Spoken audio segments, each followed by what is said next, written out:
Kinshasa, Balandia, rendez-vous des auditeurs, rendez-vous Nabino, Yatongo Lelo, mercredi 29 décembre 2021, vous avez Nabiso na YouTube, na CCTV, la ligue officielle. Vous allez s'abonner massivement à la page Nabiso, il y a YouTube et à Facebook. Pour vous avez Nabiso, il y a télévision, CCTV et Radio Liberté, Kinshasa. Émission Nabiso, il y a chaque tongo. Vous avez Nabiso, na Motel Fikin, na Lemba, na Barumbu. Na Kimaseke kuna na Kiko le bozabaiki bozona Nabiso za Maluku. Merci pour la fidélité Nabino. Natongo na lelo toko betela tozongela masolo to anosaki tourner à Mokonzi Mboka surtout ndinga zo continuer na espace Grand Kasai message oyo azako apporté par la population lobi leki na moni alwazi makambo ya tile gelou il a même dit que ayeko tala yango yemoko ayeba si y a pas effectivité ceux qui y a pas des explications convaincantes ba oyo bazwa ki misola l'état ba ko se retrouver na prison.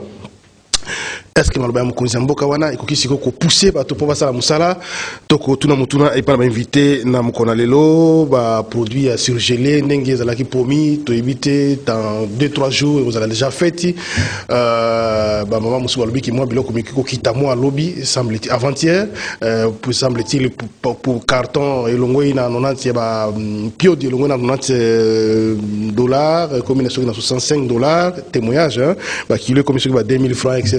Landina lola kamoko ya bandeko na biso na tongo na lelo mais ce qui nous intéresse aussi c'est oyo mbula matara sengi ko pesa na ba oyo ya ba fonctionnaire à l'état ba ba saka misala totanga kilo bi communiquer ya ministre ya finance to besoin la ki yango largement to lelo pe to ko lobela ngo lisusu na ba invité na lelo to sana ndeko René Bonganga Azali, président de la structure Bengi les Bembistes, une structure affiliée au mouvement de libération du Congo. Ndeko René Bonganga Mbote.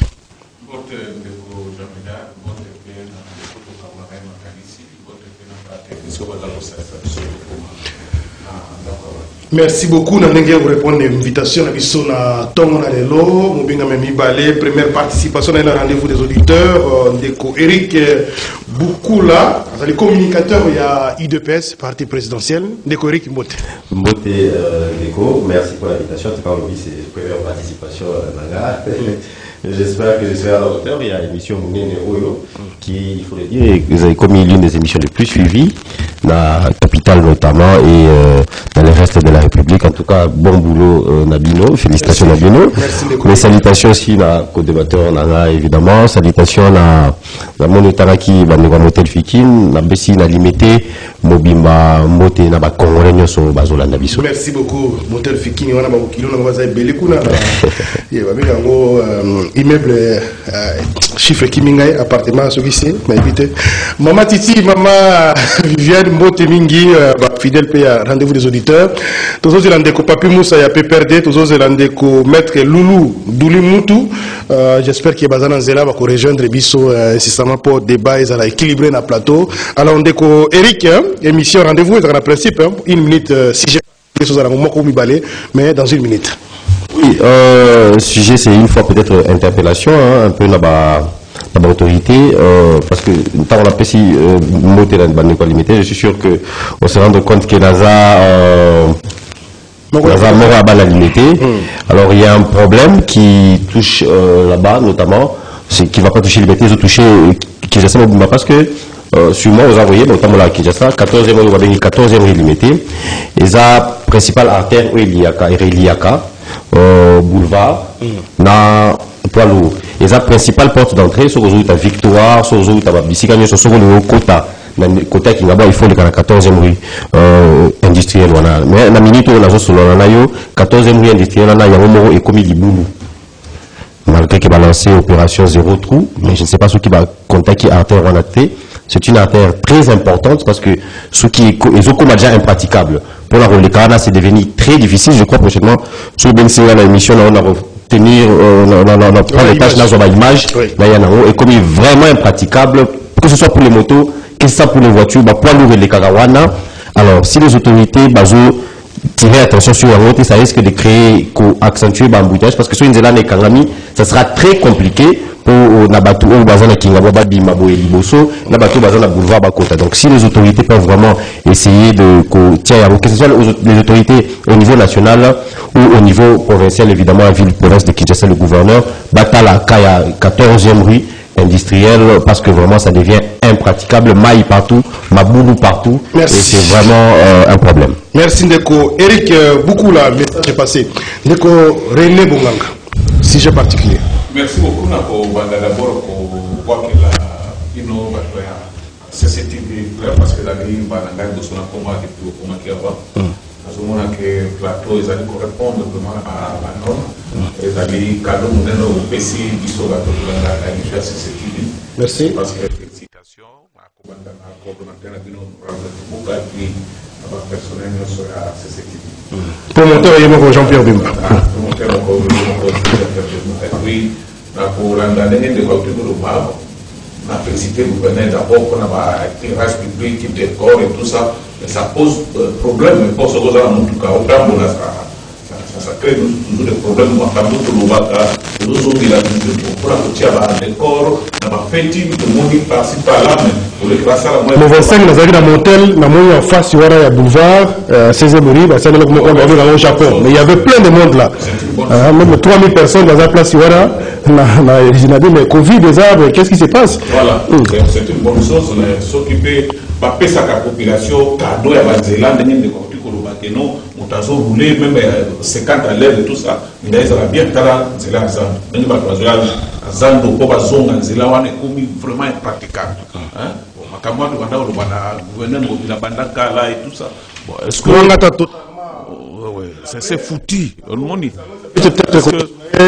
Et justement pour la circulation à nouveau à Ouleri, mais ça. Même à Ouleri, il y a un moment côté à la régie des eaux. Pour pas déceler la cause de l'embouteillage. La cause de l'embouteillage, c'est simplement que Banzela est comme Mouké. Comme il m'a coûté et baby, Banzela est concentré dans moi, Banzela Mouké Mouké. Mais n'a pas quoi à tout, quand Banzela Mouké Mouké, et qu'on risque de le capital est comme paralysé. Je pense que bon, ça arrive bien de pour la paix, il va vraiment la famille d'Akili qui nous met à tenir compte que ceux qui Banzela, ils ont autant de la terre pour parce que vous avez comme Banzela, souvent partout balancer quelques chantiers, mais c'est comme si balancer un peu en désordre. Plusieurs chantiers, mais. Je pense que ceux qui les amis dans tutelle et à hôtel de ville, bah ça là est fort quand même, que non va bêta. Pour qu'on a mis ça pour un côté à bateau, après c'est pas nous ça. Son tiki victoire, comme le côté à Yolo médical, c'est foutu. Le monde là quand on va sortir, ceux qui voulaient bêter et mis en gros. D'accord, Eric, beaucoup là. Est-ce que le problème, c'est pas aussi coordination, il y a un projet. Le problème, c'est le problème pour le président de la République, qui d'ailleurs, a un message né au Congrès. Coordination, plusieurs projets annoncés, zéro trou, Kinbopeto, etc. Mais coordination, apparemment, ça pose problème sur le terrain, effectivité, réalisation. De l'État avait dit, il y a un seul problème de pilotage. Il y a un projet Nyonsoana.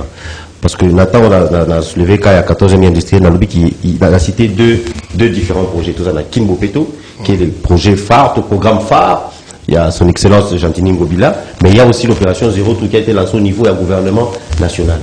Il y a même aussi Chile Gelou, qui a aussi été lancé, parce que Chile Gelou, je me rappelle quand Ezaki lancé, Ezaki aussi n'a limité, au chef de l'État, c'est le lancement officiel. Ezaki n'a au Babengi, petit boulevard, à niveau, il y a boulevard qui. Je m'excuse, qui n'était pas pris qui n'était pas travaux, ils ont avancé vraiment. Donc je pense qu'il y a un problème, je crois quand on a développé le sujet à Bampiodi, je vais préciser, il y a un problème d'homme, d'après moi, la RDC, il y a un problème d'homme. Est-ce que c'est question d'incompétence? Je ne pense pas, je pense plus que c'est question, les gens sont plus dans des intérêts à Bangomoko et ne voient pas l'intérêt général. Donc oui, il y a un sérieux problème de pilotage. Les projets, en soi, il y a ils ont un problème. Le chef de l'État, quand il a lancé ces projets, je crois, c'est avec toute bonne intention et en tant que visionnaire, la personne vision, personne, ok, oui, la personne projet, les a lancé sous vision mais qui sont là pour appliquer ces projets, qui sont là pour piloter ces projets, c'est là où se trouve le problème. Et comme la lobby l'a précisé, on a développé le projet Bapio dit sur moi, il faudra que des têtes tombent, il faudra des remaniements. Merci Ndeko. Eric Boukoula. Alors, toi, ma maître Loulou Doulimutu, maître Mbote. Comment moi inquiété, mais aux âmes, tu respectes ma rendez-vous. Makassi, qu'est-ce qui se passe? Non, ça, moi. Embouteillage. Non, les embouteillages. Oui, parce que tu as raison, il y a embouteillage. Ils appellent raison, mais en deux, mais alors, rapidement, tu peux mettre ma solo, il y a tourné à Mkonzamuka, surtout avec un message, oui, intéressé, les alliés, tant qu'on taper, qu'on système à casser, où est allé, réalisation du projet à Tile Gelou. Nambuka Komaki, notamment Bakabia Kamanga pe Mbuka Mususu kuna au niveau ya espace Kasai, pour Kasai. Alors azo insister ba oyo bazwa ki misolo akoye ko tala yemoko aye basoki marchete à cause de la section et puis bah Mususu va se retrouver dans la prison. Donc le bien comme tali ba produit surgelé, ndenge ya ba promettre que le gouvernement va vivre ndenge bazo ko promettre pendant kabula ba fonctionner etc. Mais avant tout il y a le principe émission 2 minutes, 1 minute pour un sujet particulier. Bon, 1 minute pour un sujet particulier, il y a encore une visite de la chef de l'État, dans la déclaration où ils allaient au lendemain. Et là, on ne sait pas qui est mis sur la sujet de débat où il y a développement. En lieu de tout ça, là, sujet, il y a débat, débat politique. Parce qu'on est comme un débat politique à telle enseigne qu'à chaque fois que chef de l'État a ça, la moi, déclaration, mon co, yo, mon sécurité, ou ça, la au fond, même doctorat, où il y a spécialement pour nous. Donc, moi, je préfère plus qu'on parle de développement, il y a la province Nabiso. Grâce aussi, il y a eu ma cassica qui tout ça, deux fois, en mandature, au Tobengi, conférence des gouverneurs. Tout ça, deux fois, l'avant-dernier, les acquis conférence des gouverneurs pour l'adhésion à l'Union sacrée. Et cette fois-ci, adhésion, il y a qui, Kosa, Laxabiso, oyo to robinga ba difficulté bazaki na ba tiango na mesa bango moko mais ba parler développement. Donc moi là où on ne parle pas développement na linga ça la débattre. Voilà objectif na komi na ngolelo. Pour na ba déclaration à ça il y a challenge so ya challenge lo wana. Vous savez totiki habitude à kolandaka ba service public na biso à l'état. Or na wetali ba marché public ils ont ba service ils a compartimenté dans le sens qu'il y a un service aux étudiés, service aux la suivi, service aux ça. Donc ça dit na kati na ngo wana. Moussa les osalamate. Moussa les osalamate pour c'est parce que toujours qu'il y a hors norme. Ba norme c'est que tout côté dans le marché public tout soumis tout ça la auto bengi sous soumission ba misala tout pesa ngo pa ya batu ba ya kutika ba pesa biso ba devis na bango tout ça la ba étude ba devis ali beaucoup plus profitable pour la RDC. Donc ba procédure nous on tout ça la rango sous tes places ça la nga passe makasi nde yangwana. Donc tant que vous attend pour ça le développement ndé na lani bande ko balobi ndé to kota na muzido mususu. Merci Ndeko. Loulou, maître Loulou Doulimutu. Alors, Ndeko René Bonganga. Moubembo ya mokonzi ya mboka ozolandela ngo ndenge nini message ndenge za porter par la population ndenge akomaki na mujimai ndenge bayambaki ndenge akikabya kamwanga ndenge tamba mboka mususu j'espère comme communicateur ozolanda ngo malamu ça vous dit quoi déplacement séjour ya président de la République na Grand Kasai. Merci beaucoup de Jean-Michel Mokuna. Je pense que le fait de ces alliés que population balingi mokonzi ya mboka ndenge tozali komona ndenge bazoyambaye c'est naturel tu vois. Je pense que kotoana toko koloba ka mususu te population balingi mokonzi ya mboka mais population pe bazozela mingi na mokonzi ya mboka na sepeli mingi parce que il fallait mokonzi ya mboka banda makambo na kala omoni mo ba détournement bato mususu bazo c'est puis à partir kaka ya kuna tomonaki à la veille que mokonzi ya mboka akoma kuna tomonaki bazo bwaka mabanga bonabo c'est des aïe misala mususu elalaki mais tango bayoki ke azoya ba bandi et tout ça les ali eloko moko malamu lokola moko akei akoma wana atala réellement est-ce que ba rapport à zwaka par écrit est-ce que les ali vraiment conforme na oya monisi le terrain ou pas.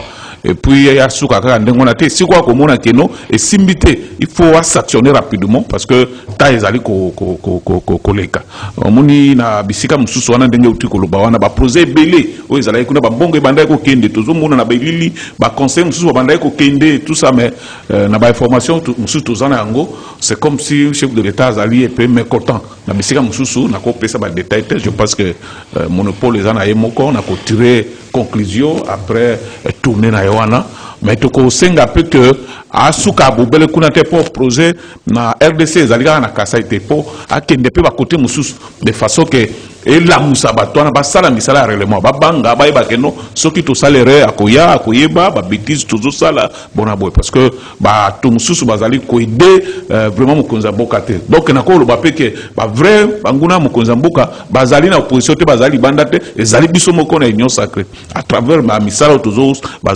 toujours mona ba tindi mutu akei a lobby a sali boy metant mokonza mboka comme sur place wana azo comme mona ke ezali ndengona te donc nazali ko encourager mokonza mboka a continuer penza ko sala tourner wana yemoko mona ba réalité na miso po ndenge ba mbongo ezali ko bima ayeba ke mbongo ebimi esali eloko boy tout ça et puis asala ngona Congo mobimba je pense que ekopesa moi la moko boy voilà un peu ndeko Loulou maître Loulou est-ce que ozo tala pe angle ya déplacement mokonzi mboka na sens wana ya ko inciter ba projet musupu kene liboso ou bien ezaka pour qu'on ait contact na population ko la kisa ke yepe azawana zo kanisa la population wana est-ce que déplacement chef de l'état finalement ko la musa ba projet mususu oza na mboka pour kene liboso bon ina za honnête ina za hypocrite encore moins flatteur koloba ki discours on a eu qui chef de l'état eza discours oyo toujours yo kate to oyo toujours kanisa te. Tant qu'il y a qui sous 2000 ça prouve déjà que c'est un discours politique. Donc il est déjà dans un espace politique. Il agit maintenant comme un acteur politique. Or le chef d'État n'est pas un acteur politique. Tant qu'on a accédé à la poste, on a commis une institution parce que c'est la seule institution personnifiée, personnalisée. Donc il y a un affaire à réfléchir république. Et quand il faut se déplacer par la misala, moi j'ai dit que Azan a expertise on a été. Ok, faut la claire, on a bien la claire au départ. Comme d'habitude. Hein? Voilà. Na niveau Afrique du Sud, na moni misali zo sala mamakasi. Mais aucun président, aucun bourgmestre, azo ko inugira ka misala basala wana. Donc bazo sala normal. Ate l'enseigne que bazana besoin merci. Mais on a mon année dans na biso community, photo senga merci. Nzoke za devoir na bango. Et auquel devoir soko sali ngote uzana sanction. Ok, donc on a la claire na kolbaki, le chef de l'État a plusieurs services. On a informé qu'il y a un tinda qui na Congo central, il s'est moussalati. Plusieurs services. Tous ces services au monde a sous direction au regard de l'article 69. Mais peut-être que le service qui est sur le terrain, la complicité, va rendre rapport il y a bien le cas. Alors peut-être descendre sur le terrain, ils vont permettre que la réalité à tant qu'on a rapporté. Alors à ce moment là, il faut attendre partout.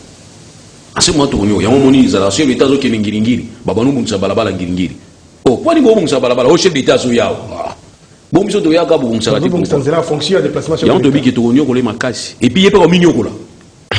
So alingina ko minyo kola naï. Mais en tout cas, on a zo pas naï qu'il y a des services en vérification, services à contre-vérification, de manière à ce que le chef d'État c'est lui qui doit être plus informé dans Batunios.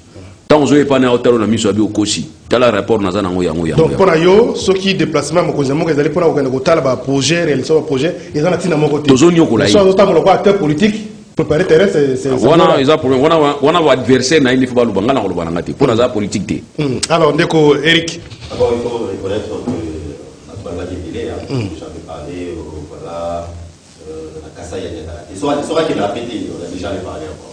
Et comme il est parti par l'oblige évidemment, c'est des gens d'opposition, sans position, les lots de Zomona. Et deuxième chose, il faut prendre en compte l'accueil. Les gens veulent tenter de faire quoi? Exactement, à la Kinshasa, la Kasai Balingue du sous-souté, et tout ça, vous avez vu l'accueil, c'était inédit. C'était du jamais vu, aucun président en fonction, depuis RDC et comment RDC. Ça prouve que malgré les difficultés, parce que lui-même a reconnu qu'il y a des difficultés, le peuple est toujours avec lui. Quoique, carrément opposant, qui manquait d'arguments, le pouce sur la tête des chauves, langage il avait dit ceci, déformé la parole, ce qui évidemment une opposition à manipulation, mais le résultat est là, le peuple kassaïen a accueilli le chef de l'État. Et pour rejoindre un peu mon frère qui a parlé avant moi, je suis d'accord avec lui, je ne suis pas d'accord avec lui quand il dit que le chef de l'État a quitté Moroté. Je crois que dans l'émission, il y a un problème d'homme dans la RDC. Il y a un sérieux problème d'homme. Évidemment, on lobby en Afrique du Sud. L'Afrique du Sud, on lobby dans la Vanda Minikuna. Et nous en a raison. Jamais au monde a un pan où il aura boué, chef de l'État qui est inspecté. Mais ici, on est obligé de le faire. Pourquoi? Parce que l'homme congolais a un sérieux problème. Tala malgré Moussala ou IGF et Azosala. Malgré Batoubaïbi que IGF a commis Kosala Moussala. Mais il y a des gens qui ont signé Gara. il y a un sérieux problème d'hommes congolais. Donc le chef devait partir. Et là, on va se lever sur Banzela, Missoussou Babando Bongissa. Bon, j'avais essayé de consoler là, Missoussou Bazakiana, notamment ingénieur, la projet les jeunes. Mais tout le monde a les réseaux sociaux, Barambozo, ça là, ils ont la sensité. Pourquoi c'est seulement quand le chef de l'État vient que bon, mais qu'on Bongissa Banzela. Bon, c'est Bango. Banzela Babando Bongissa, on a tout le monde dans les réseaux sociaux. Ils ont dit Banzela Moko, Oyo, ils ont la carte programme chez les jeunes. Mais ils ont dit Banzela, au chef de l'État, en qui est la poids qui est dans la podium là. D'après Bango. N'empêche, on sait que le roi les alara toujours. Plusieurs fois même à la quinte mona, c'est parce que le gouverneur a Roleka, c'est parce que Nani a Roleka. Il fallait que le chef de l'État et moi qui était sur place pour palper la situation. Par exemple, tout ça n'a qu'à où les lots il y avait la conférence, il y a chef de l'État, il y a gouverneur de province. Gouverneur de province, intérimaire rebellé, presque 14. Il a proposé chef de l'État que non seulement tu as une croix sur ma motion contre Bango pour la barre sa stabilité, mais sur soi même ma élection ma gouverneur. Mais le chef de l'État lui-même a descendu sur terre, j'ai causé avec des gens mais le chef de l'État s'est rendu compte du chaos que crée l'intérimaire. Imaginez-vous qu'à l'espace Kassai, sur les 5 provinces de l'espace Kassai, 4 les a dirigés par l'intérimaire. Et ça pose un sérieux problème de légitimité. Ils sont limités dans les pouvoirs. Et certains doivent agir sur injonction de certaines autres autorités sur Kinshasa, indépendance qu'un gouverneur doit avoir à Zanangote. Donc moi je pense qu'il fallait Yemoro qui était sur place. Et Yemoro quand il est descendu, et il a dit ça, ceux qui va s'aliter, on va sanctionner. Sa présence signifie quelque chose. Il est le représentant, il y a l'État. Il est le représentant, il y a pouvoir, le pouvoir du peuple. Donc il fallait Azala, oui, il faut Azala. Pourquoi alors, tout ça, on a vu qu'il y a des descente, oui, Koloba président de la République menacé, oui, mais ils ont un acte. Par exemple, à Kinshasa, marché central, président de la République a quitté le terrain, à lobby, et puis 6 mois espoir, mais finalement, le dossier est là. Oui, le président de la République à Lobaki, mais qu'est-ce qu'il avait dit? Est-ce qu'à Lobaki, que en 2021, vous avez négocié là? Non, je crois qu'on a donné un petit chronogramme, il y a construction à Zando. Un petit chronogramme là. C'est le gouverneur gentil même qui en a parlé. Donc oui, le chef de l'État était descendu sur place, c'est pour leur paix impulsion. Et petit chronogramme, il bandit la nouté. Mais selon le gouverneur, Gentini Ngobila, avant faire un mandat, selon le gouverneur, avant faire un mandat naïe, avant 2023, Zano et Rosala et Sili. Et le chef de l'État, c'était ça, donner l'impulsion. Et il a ça la c'était important à Zala sur place, et c'était important à communier avec cette population. Population à côté, on a juste pour finir, attendez, Babomi, Est, il fallait chef de l'État à Kata, tourner parce qu'il y a eu explosion à bombe à Est. Mais j'ai dit ça, c'est une mauvaise façon de voir les choses. Parce que les problèmes, la RDC, ils ont la bénité. Il y a des problèmes partout. Quand on a cassé, il y a la malnutrition. Il y a un chef d'État qui a des enclavés en gros. Donc, la RDC, ils ont la bénité, ils ont la kiff. Le chef de l'État a voyagé dans la solution, mais ils ont quoi? Si, avec, non. Il y a la solution. Et il est radis, il a rien dit. Il y a la nagi discours, mais ils vont essayer de me contredire ici. Mais quand il a dit que je suis venu avec des solutions dans ma gibessière, place, merci beaucoup. Des solutions. Oui, je vais vous les donner. Je vais vous les donner. Merci beaucoup, communicateur, il y a FCC, PPRD, merci de nous répondre à l'invitation. Communautaire, moi, il y a un sujet particulier, j'espère que Jean-Serge Tiben va mieux. Hein? Oui, la CPL, nous avons bientôt, que le régime ici considéré comme le régime Chibola Mutumba, et donc il n'y a pas même possibilité pour les Catoyens en moto. Embouteillage partout, dans ce sujet particulier, moi j'aurais souhaité les militants de l'IDPS qui gèrent l'OVD. C'est un monsieur qu'il faut chasser.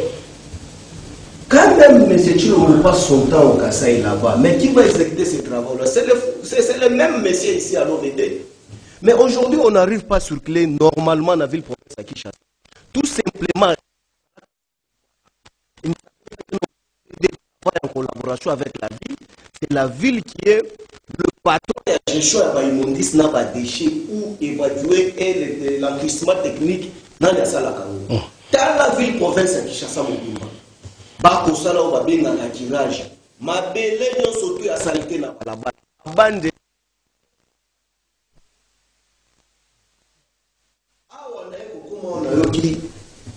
Intervention ya bande konanga ba utikolo. Zonga soma kamata déplacement mo konzamboka na espace Grand Kassai. C'est de la honte. C'est de la honte. Yangondo mona kabalobaka politique, il faut être formé. Après avoir été formé, il faut être initié pour bien la place publique pour que on s'exprimer pour que on le makambo au état politique. Oyoki ndekonangai ceux qui a eu des pèses, ceux qui viennent na éviter. Il dépêche Ndeko-Eric beaucoup là. Le fait que Alina nous sous leadership ya muto akokisama na formation politique, je me pose la question, lui sous-traitant, il doit représenter quoi? Quand il dit que le patron de la République s'est déplacé avec une société, c'est une violation grave. Donc cela veut dire que Ndeko Tshilombo prend l'argent de la République, il met ça dans sa poche, quand il arrive à la province, il donne la solution. Donc les institutions de la République... C'est pas ce qu'il a dit, hein? Oh. Alors il y a la solution de la justice. Oui, solution, mais alors il faut se quoi sa mission d'état et solution. Écoutez, solution est liée à quoi? Mais dis-moi quelle solution on peut trouver dans Makambo et dans Kasai Sambongo. Dis-moi, c'est quelle solution? Parlant de Tshilombo.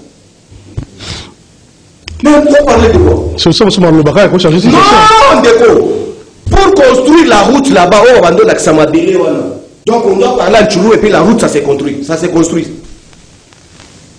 Exode Rila Rolo, c'est les autres Salémawana. Il y a moi pour reconnaître que dans la province, la malnutrition est au Kasaï. Donc pour que la malnutrition s'arrête, tu dois me parler que seulement que non, de le moyen à Kasaï, on dit que non, machin nous-mêmes, et puis, on nous a laissé sans bon. De quoi on parle? De quoi on parle? Moi, je dis. Ça, c'est nous opposons à déplacement à Mokonzamboka. Le vrai sens, c'est juste que là même, on a Ebiso Moko Tolandi et qui vrai sens. Mais comment est-ce que moi je dois donner l'essence ici sur le plateau? Attamboli peut-être pour ça là déjà pré-campagne. C'est prévu dans la Constitution. Attamboli, pour percevoir des plateaux. Mais oui! Là, on a eu qui a lobby qui est bon voter là. En 2021 décembre, déjà de coach le monde c'est là-bas voter. L'article de la Constitution lobby qui non décembre 2021, il faut déjà pré-campagne là. Nous, ici, les communicateurs du PPN, il faut nous féliciter. Nous avons crié avec des Tibets, consorts, des Jimmy, des Kochilombo. 120 voyages tu as fait à l'extérieur, tu n'as jamais été à Moutomba. Les gens nous ont trouvé de tout le monde ici à Kiti, aux autres opérations. Non, voilà notre politique. Non, pourquoi est-ce que tu sais que les gens quittent Kabea jusqu'à Lualaba, 1000 et quelques kilomètres à pied. Oui, bien. Mais tu sais que pour son déplacement, c'est moi pour qu'il ça nous coûte combien pour la République? Plus de 2 millions de dollars. 2 millions de dollars là, tu sais combien ça va résoudre? Mieux vaut tard que jamais. C'est quand même essentiel pour la présidente de la République qui est allée à Kasaï, notamment à Kabiaka Mwanga.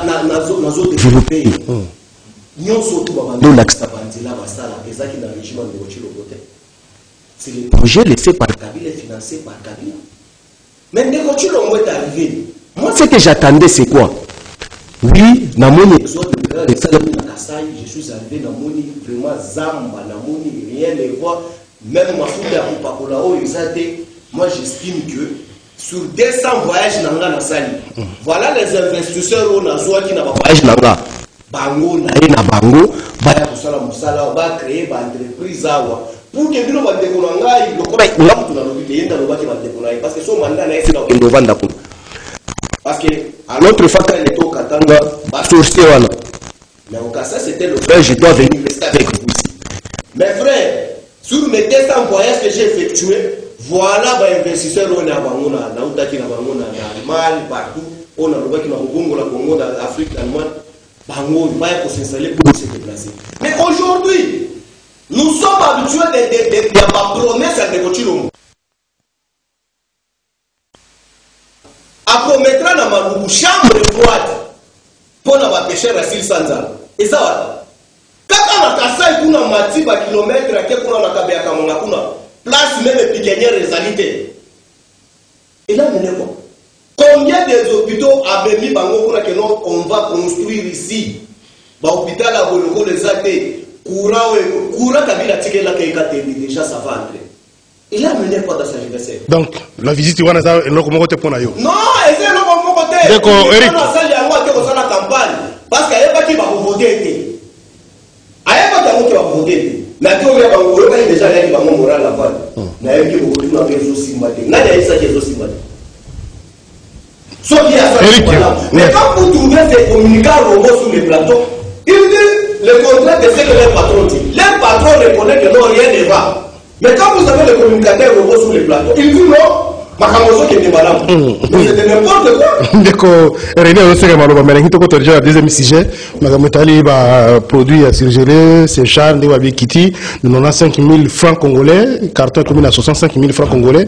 Parce que déjà ma beaucoup par la ministre de l'économie qui a coquille ici, ouais, on sait qui et comment depuis lundi, d'après Natangi, na communiqué tout ça.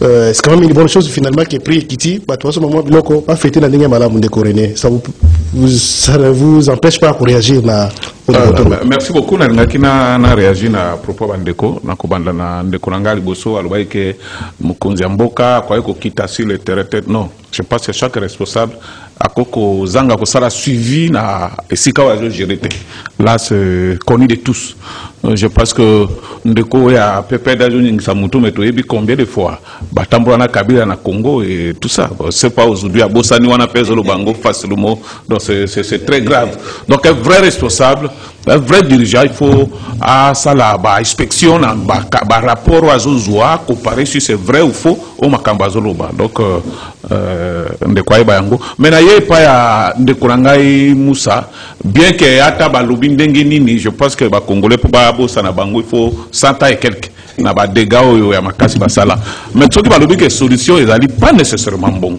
parce qu'on peut ça exemple mon chef de l'état kendeki bakutaki conflit munene na société minière moko boye na ba autochtone bazoyo kanate ça sim voilà je pense que asangisi bango abongisi solution ezwami ko beba na wana kozali sous c'est mise en place la commission voilà. C'est une solution ce qu'on évite il faut yeba yango soki akendeki akutaki ke bato baliaki misolo ya l'état bazo sala misala te bonabo je pense que tant que population bamoni c'était ouf de soulagement pour ba que bato wana bakozala sanctionner bakosala isusu ndengo na te bakosala nzela c'est une solution donc so balobi que solution ezali te kaka mbongo ndenge obandai ko sala mabino nyonso mbongo et tout ça non c'est pas bien mais on a point outil koloba je suis mal placé à Koloba Makambo Taliba Thompson Ngombe et tout ça mais Toloba Makambo Tali vécu quotidien ba congolais je pense que toko créer tolé te kaka pona fête bonabo fête goleka mais après fête bato bakoliate je pense que toko pousser le gouvernement à ça la macasse de façon que nos vies quotidiennes ba congolais et za ndenge za na mikili mususu ozomo ezali te ba kitisi biloko kaka ndenge komi période oyo après mati donc pona ngai zo sala ngai soni potolo makambo ba Thompson tolo makambo ba Ngombe tolo makambo ba fufu ya ba loso et tout ça mona période moko yo tirer sur le régime non tirer sur le régime total à la loi l'obini nimboka fait décoller tout ça. Le régime il va te promettre, le gouvernement va te promettre. Je n'ai jamais été d'accord avec le ministre et l'économie sur toutes les lignes. Donc là, je suis clair, je suis de l'union sacrée, mais il faut tout le bassin dans. Je pense que c'est pas pour rien que le chef de l'État a un discours s'il faut sanctionner, il faut sanctionner parce que c'est lui qui va endosser la responsabilité. Merci de René. Ndeko maître Douli Moutou. Même na tulangi Moutou na bande ko na émission est-ce que toko kuma na phase mon côté pour ko inciter ba to ba opérateur na biso ke ba bon bonne année zo ya mbaloyo noël zo ya mbaloyo toko utiliser to suma ba produit ya mboka na biso. Ba to bo que les concours ba ça l'appel d'offres ba to produit ba soso ba ça ba élevage mbisi biloko ka ya biso. Est-ce que ça peut pas pousser pour booster quand même bateau qui base une initiative il y a aussi un bateau de pêche ça peut pas se faire qui d'attendre toujours avant de répondre à question on a pas sa précision mon à détail Kabila Lobi azana 15 personnes bazo entouré mandat Kabila Sili mutu moko démissionnaire qui azati batamaili bazali na kati leo na la ligne de konanga Lobi il y a problème d'homme masaka wana yi pas homme regarde je vous dis la vérité mboka etambola na ba sentiment na ba passion il y a des textes déjà prévus so aucun de la texte on a beaucoup binomo on t'a soutenu bino za la soude pour que les chefs d'État qui nous ont solution na makambo mboka on a bien tous ces pays nango il y a ba service où il y a habilité à kusala et ces services où ça la je confirme qu'il y a un problème le chef d'État azali représenté dans la province c'est pas ba gouverneur lequel gouverneur besoin déstabiliser binomo vous parlez de 14 intérimaires mais c'est dans quel monde le droit administratif ils ont qui intérim mais à éternalité. Chez vous intérim est comme éternel. Et vous créez vous-même la déstabilisation. Pendant que les constituants attiquent des organes dans la province pour la stabilité, vous suivez Kabila. Na révision constitutionnelle en 2011. Pour le beaucoup, on a détruit l'Assemblée provinciale. Pour le beaucoup, on a révoqué le gouverneur. Bino boyen un changement, au lieu que un changement, vous avez une volonté normale à constituant, c'est la décentralisation. Vous revenez, vous appuyez avec votre ACELO, qui crée délibérément un conflit au niveau de la province. ACELO a une IDPS. Pourtant, vous ne savez pas que le conseil des ministres n'est pas une décision minée. Pour nous, ACELO a un dossier de la province, il y a un conseil des ministres. Vous parlez d'hommes, mais vous êtes qui? Vous avez des chefs de l'État. Mais dès que vous avez des chefs de l'État, vous avez un droit de je répète encore. Avec la réalisation. Mais on a une non-réalisation. Et les informations, il a ça mieux que yo. On a été la matin, on a dit la famille, yo ya la famille, c'est une fait sur ma cercueil. Non. Il faut y attendre bazo be la tango tozo ganzala. Et on a dit que ndeko quand vous allez vous reprocher demain, souvenez de cette phrase. Les chefs de l'État, il faut vous aider. Pour aider les chefs de l'État, beaucoup mbele lokote, bolo belaye, bino moza pembe nayi. Mais bino moza belete. Tant que vous avez le comme si adversaire. Non, moi je ne suis pas adversaire du chef d'État. Le chef d'État, c'est une institution. Donc, pour la ligne institution, on est bien pour bien-être. Donc, je vous dis tout simplement, on a aider le chef d'État. Mais qu'est-ce que je constate? À chaque fois que nous avons le chef de l'État pour bien besoin de justifier. Pour justifier, le chef d'État a une expertise. Il y a des services. Et ce n'est pas le chef d'État qui va dire qu'il y a la justice. Tout ça là bien, quand on idée. Par rapport à Gloria, mais le chef d'État fait ça une réponse. Tant on va dire qu'il y a une clé, il y a crise alimentaire. Si on a une fleuve, Bambisi va se banga. Va se pêcher biso. Mais tu l'autre qui Bambisi on a tranquille. Namibie, Nabiso, Nanazana Maïbele. Je dis que moi je suis du monde. Il y a des Chinois qui ont la pêche dans le monde. Ils ont exporté par capitaine. Ils ont quitté l'emboc en avant. Mais or, l'exportation, c'est d'abord la consommation locale qui doit être assurée. Mais nous, il y a eu capitaine. Ceux qui n'ont pas eu monde na même capitaine, bamasa na tout bayaka. Mais ceux qui n'ont pas eu Thomson bayaka. Donc, pour nous tout simplement de waloba qui makamba kolona wana, makamba ko mbisi, tout ça la mo biso moko. Na monde ceux qui sont au sombi, il y a des Chinois qui sont là. Bana 3 4 bateaux, bossa ceux qui bossa bakangaka ngo pampa manangola. Est-ce que l'État congolais peut manquer bon des palissades? Tout ce qui est bateau mi balé, tout mon tout tient à moi. Il y a un qu'il y a problème, il y a vision. Tous à la précité.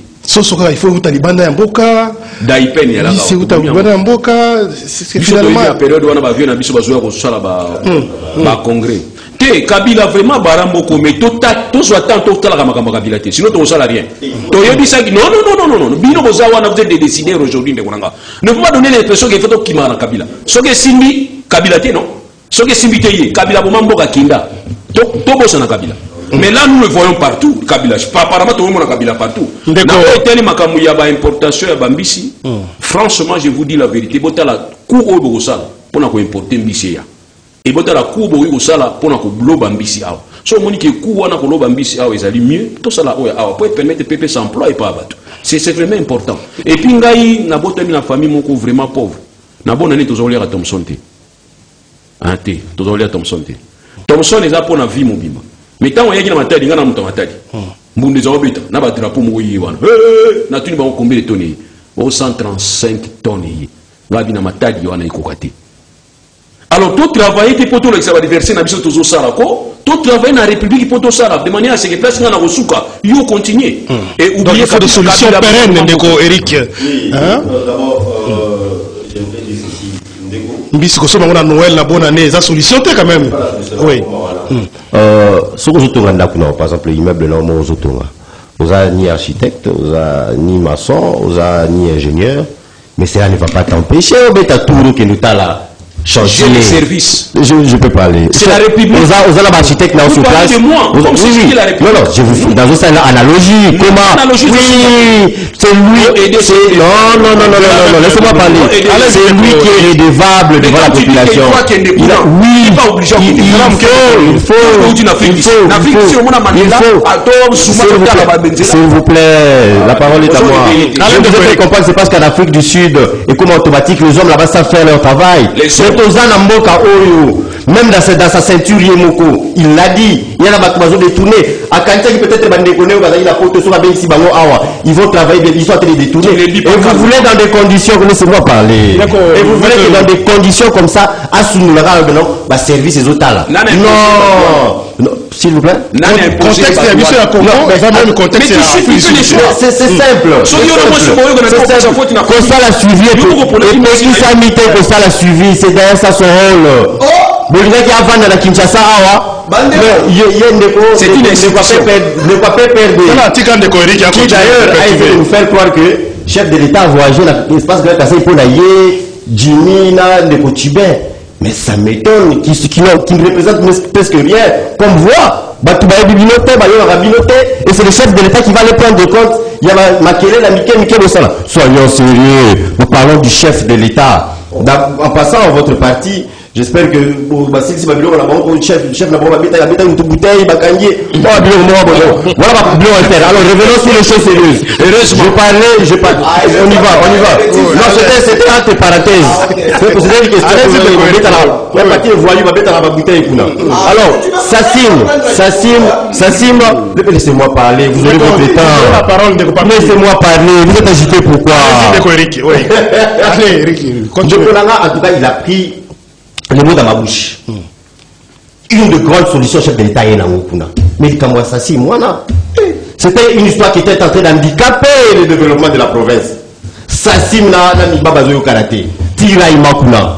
Bazo exploiter terrain et tout ça. Et le chef de l'État a mis une solution. Et c'est là qu'il tout le monde voter. Tout ne demande pas l'argent.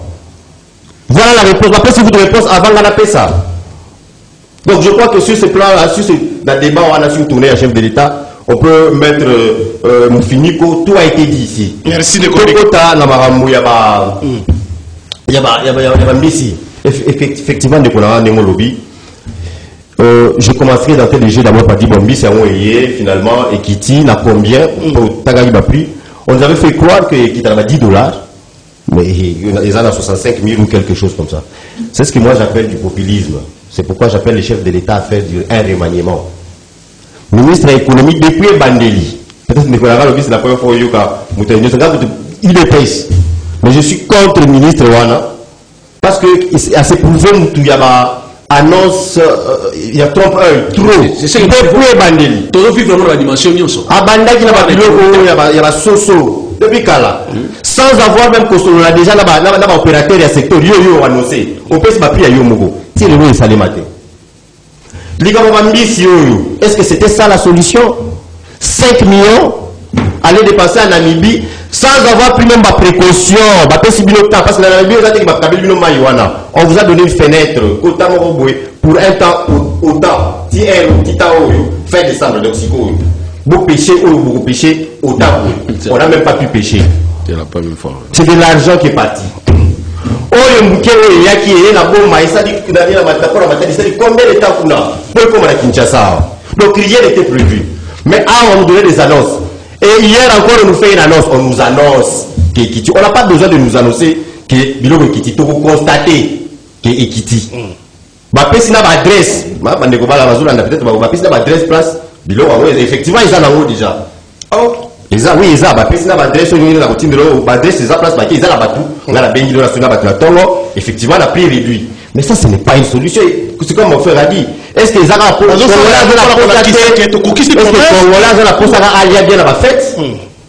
Si on a un quota, nous avons fait fenêtre, on va faire ça qui biso. Pour te pêcher, Kalami, c'est-à-dire que fin décembre, pour pêcher sous thé.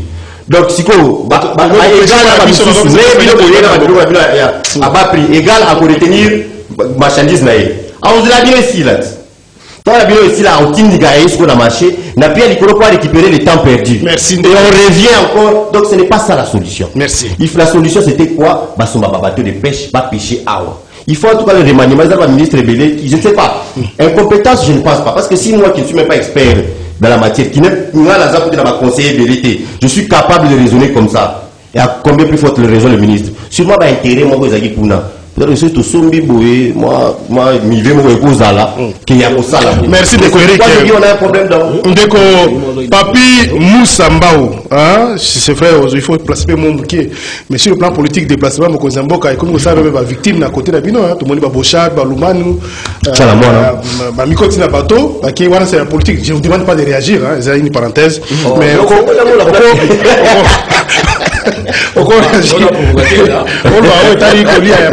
on va solution pour Mboka, tout ça.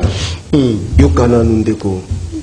Na bandi na oya suka pona développer makambo na ocho yoka bandeko na biso fort malheureusement j'ai l'entrée des jeunes na lobaki.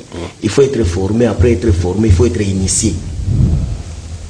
Mais ceux qui muto aleki déjà ba étape wana té. Mais à défendre le régime, sache déjà que vous allez manger ce que vous êtes en train de manger. Kabila aujourd'hui n'a pas besoin de soutenir les immoraux. Et Kabila aujourd'hui n'a pas besoin aussi de soutenir Batou. Oh, ya botate. Voilà nous les fruits de Kabila ou Abota.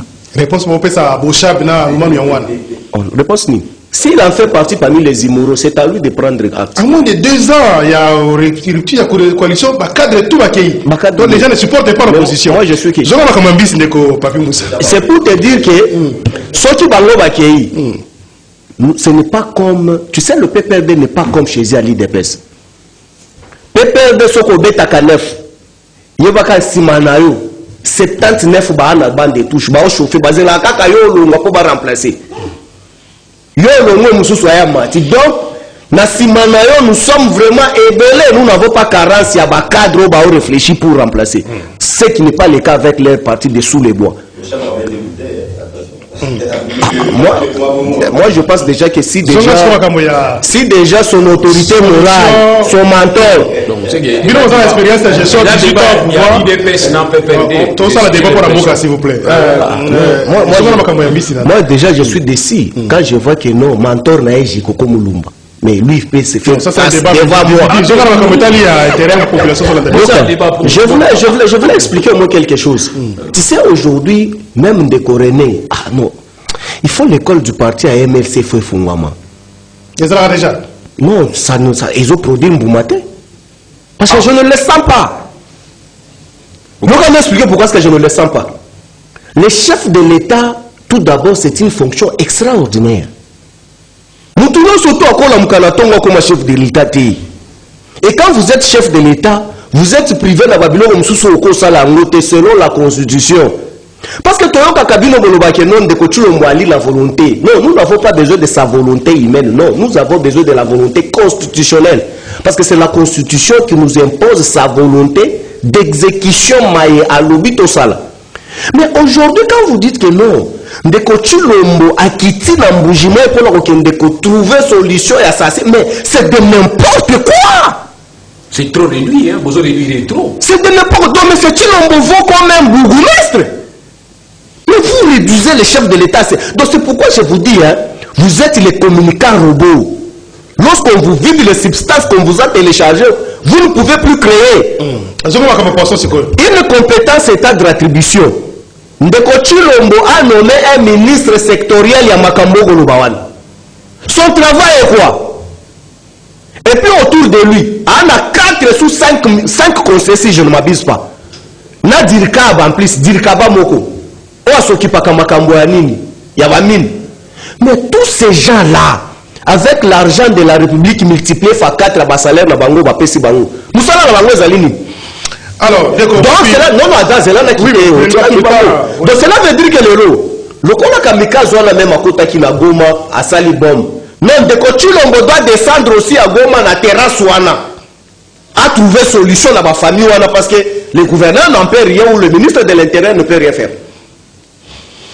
Même ce que je suis en train de se plaindre ici à Bakanivo, Bako déboucher à nous, Makamboko qui ne m'a l'âme tête. Nous vous attendons ici.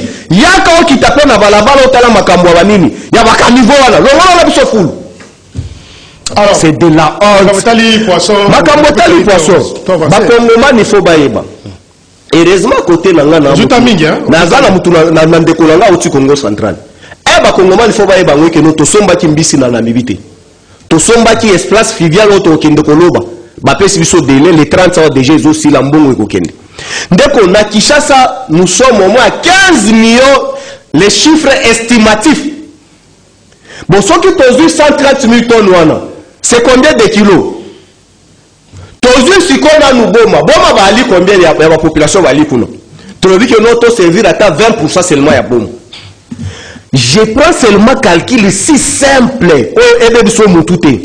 Je prends seulement 2 kilos par ménage. La ville province à Kinshasa. Topi meli bato boma lokola bango baka talaga. Ba ma chamu menuté. 2 kilos par ville province de Kinshasa. Tu sais, fa 15 millions, ça nous fait combien? Et ce que vous avez amené, qui va acheter, qui ne va pas acheter. Et puis aujourd'hui, il faut expliquer le mode de vente. Et vous allez dire, yon de kolanga lisanga kuluto kobima cheo. Outi cheo na commune na ozali wana. Ok, ti limité na entrepôt place batanga. Parce que l'entrepôt ne surtout na limité na Kingabwa. Et ça va district nyoso. Adresse nyoso iza na pesa yo. Na toi l'entrepôt wapi? Nazo pesa adresse papa. Mais c'est moi je suis de la on va avancer. C'est ce que j'ai dit. Nazo tanga quand même. Bonjour Jean Médard et bonne fête vraiment awana lemba soki mbula ebeti mai etondi na ba avenue pe ko koma na ba ndako suite ya misala mabe ya banzela ya terminus pe qui m'a fait voilà qui m'a fait to yebite soki bourgmestre asalaka ba rapport. Alors réaction une minute rapidement, on va prendre quelques 2-3 appels de Kogeri, j'espère que c'est bon. Si c'est pas bon, on va lire le message de René. Bon, merci beaucoup. On va répondre de Moussa Waki MLC pour ça l'école. C'est là qui a expliqué Naï n'a pas d'accord Kanaï va expliquer Tamouni na Robi puis pour la voiture va trouver la vie mais sauf que mais je suis surpris alors que Bamou Bazaraka formé et initié mais avec que Bazaraka formé et initié quand on a commis na opposition quand on Kabila a 15 personnes quand nous avons fait parce que elle va formé que Bazaraka initié. Quand nous avons dans la Brazzaville, il y a Snell va foutre 32 millions de pays. Bazalaka formé, est-ce que Bazalaka initié? C'est le mal les lois d'apprendre le bateau. MLC bien très bien. Je pense que combien que MLC Koufa, mais vous pouvez bien. Alors il faut respecter MLC sur tous les plateaux. Il faut y avoir. On peut pour moi partout les amis. Bazalaka. Non. Non. Il faut respecter MLC. Vous avez dit combien pour vous ça pour que MLC. Il y a la chiffre là. C'est là que je connais. Non. Atikana 10 secondes. Zela calme plateau. Zala calme na plateau. Je suis en train de voir l'état. Le binding pour le plateau, juste la plateau. Hein? Vous faites quand même conscient de que papi. La circulation est critiquée après à proposer. Merci Ndeko. Merci Ndeko René. Vous savez effectivement une minute na otala malgré ni wazolo ba Ndeko Doudouli. Le vrai débat est que ça la jour IDP ça on a pouvoir, bah ça la on a PPRD parce que comment tout va se passer. On va déjà le pouvoir là c'est. Mais ils ont faux débat sur qui IDP ça le pouvoir là ça le débat na PPRD. C'est ils ont un sens parce que bilo ko va décider. Oh bilo ko pendant demander ça pour solution. Bon, on a décidé, on a vie courant à la population. C'est ce qui est important. Mais on va dire, oh non, il va qu'il faut être 32 millions. On les a faux débat, c'est les gars déjà. Vrai débat. Ils ont joué. Pour moi, on a PPR des années. Les années dernières de la classe. Ils ont sacré les années avant-dernier. Vous comprenez? Ni bazar dans le classement. Donc, PPR des années dernières, pour y Cécilie. Mandé Cécilie qui déjà à Saïchouaki. Si vous avez bazar dans la délibérable. Des ans avant, on va travailler, ça c'est important. Et aussi, Maramambis n'a émission, Moutouma a chapeau, Moutouma a chapeau, ministre de l'économie a chapeau. Akola a chapeau pour s'inviter. Mais ce qui est Simbaki, béton. décision ya munene boy bozo zwango na bureau ya cabinet ministre était. Mon frère, je te regarde aux yeux. Constitution lobby des grandes décisions dans le conseil des ministres. Conseil des ministres. Même pour Bakanga Kamere, c'était dans le conseil des ministres. Oui, oui. Tout le monde a un dossier. Non, monsieur le Président, donc, pour vous dire tout simplement que des grandes décisions se prennent au niveau du conseil des ministres. Merci. Donc, décision de son bambisi. Bon, qu'on soit qu'on soit location ya ndambo ya mai. Ils ont un niveau à conseil des ministres. Merci Ndeko. À moins qu'on ait que le ministre Salaki n'a pas ministre assez de Salaka n'a pas commis que ça la débat dans ce conseil d'État. Ndeko Damas Rakinkole, lui il est flatté de vos analyses, maître Douli Moutou. Alors on est parti pour ça. 30 secondes. 30 secondes. Réaction. Non, j'ai répété tout, non 30 secondes, il coquille du non. Et c'est belé. Et là, on dit, ça dit, c'est on lit ça déjà. 1 seconde. Et là, on a expliqué aussi quoi. Peut-être au capital qu'on a dans l'introduction pour expliquer la formation, l'école du parti, pour comprendre qu'il y a voté. Makambolobi, il y a Luzolo. Oui, Luzolo, je t'ai dit, compréhension et appréhension n'a binou. Au Yakangulungu, la politique, ça peut donner ça. Luzolo n'a pas dit que Mbongo Baïbi est telle place. Luzolo nous a fait statistique, il y a Maïto Bungi Saka. Kendelo kabine so ke futaka musolo boye na l'état ou bien mdunde futaka boye, voilà le chiffre que vous allez avoir la fin du mois. Mais bino tellement de kagate no ba ibakango oui le comment to banda ko ibango maintenant nous ne sommes pas au pouvoir, vous êtes au pouvoir. Et la différence c'est que vous ça na ko iba. Non c'est une différence. Oui, non ça c'est quoi? Oui, ça cela veut dire quoi? Non, je pèse mes mots. Moi je ne suis pas évasif. Kobung c'est ali lo lenge nini mutu ali censé kofuta mpako ya l'état mais l'état kozwa misolo wana te toli kobung ça ngote l'état ali kobung ça l'état non oui tozo iba l'état oui coulage de ba recette ça veut dire que ceux qui ba service ça na ngelo mobani muta ko iba te non ba kolandela yango mutu no soto akofuta maintenant qu'est-ce qu'il faut c'est que je voulais le réfléchir un peu biso to banda ko iba misolo wana za bien identifier na babisika to banda ko zuwa. Mais ce n'est pas nous, tu as l'île à pouvoir. Mais bango ne bali na pouvoir. Mais bala qui ça va kongomani siko ni solo bakangi. C'est resté dans le matit. Et ma ezawapi. Ezawapi. Ah mais voilà. Yo kan expliquer. Un rapport ya ministre des finances chaque fois on ça sur chiffre. C'est de n'importe quoi. Même ba régie. Non, c'est de n'importe quoi. Yo kan officiel hein, c'est officiel. Yo kan expliquer. Oui. Jimel. Papier vous ça oui. Yo kan expliquer yo. Oui. Ndeko Jimel. Allez-y, chitez le papier mou. Chitez papier mou ça, chitez toi ça. Moi, en tant que scientifique, je sais que Misolopo et Mata, la science nous dit que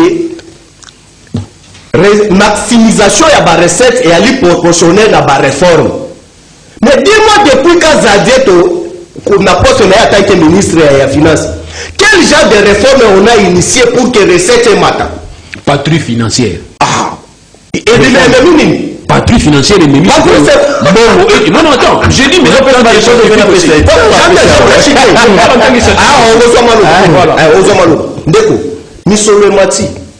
Misolo Mati va s'attaquer na libenga ya l'état. Merci de papi ndeko Misolo Mati va fonctionner pas comme dans la tête. Merci ndeko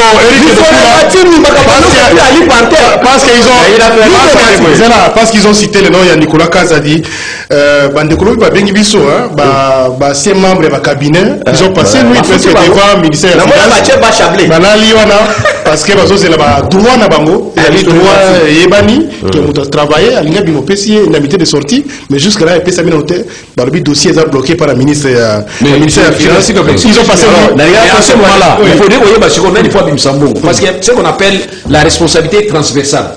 Donc, ce qui nous fait le ministre des Finances karaté, il y a budget, il faut intervenir. Alors, ce qui n'a pas de gouvernement, le ministre. Ministre du budget, c'est non, écoutez, dans le cadre de la responsabilité transversale, alors,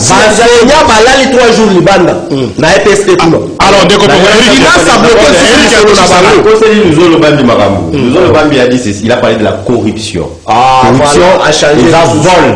Oui, corruption à l'hôpital. calme. Moi,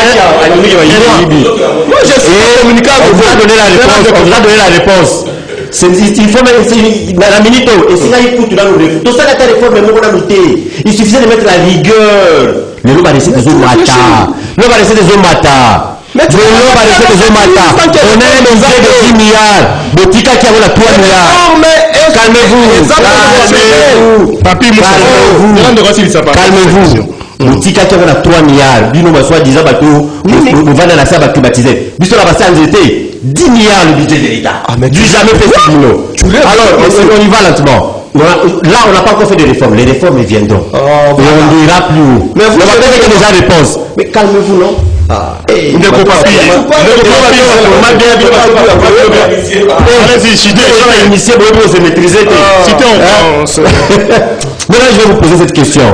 Maintenant, Fatih obligé à analyser, vous poser question de malnutrition, ils ont la Kasaï. Guerre les gens à Est. Si je la Kabila toujours pour nous. Parce que les effets, il y a mal gestion là-bas. Ils vont se faire sentir tirer nous. Kabila malnutrition, merci, c'est là. Je vous ai dit que je passe 20 ans après le départ du régime apartheid. 20 ans après le départ du régime apartheid.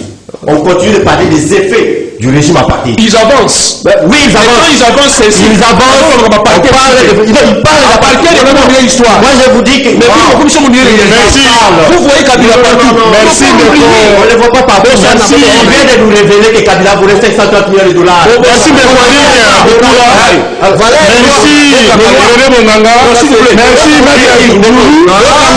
Merci, Papi Moussa. Merci, Nakari. C'est là aussi sa émission. C'est là émission s'il vous plaît. Mettre le loulou. Pardon. Toi aussi sa émission. Merci beaucoup là. Merci à les bémistes. Merci à Papi Moussa. Il y a peu perdu. Merci à Maître Loulou. Société civile. Alors, merci beaucoup à l'équipe technique.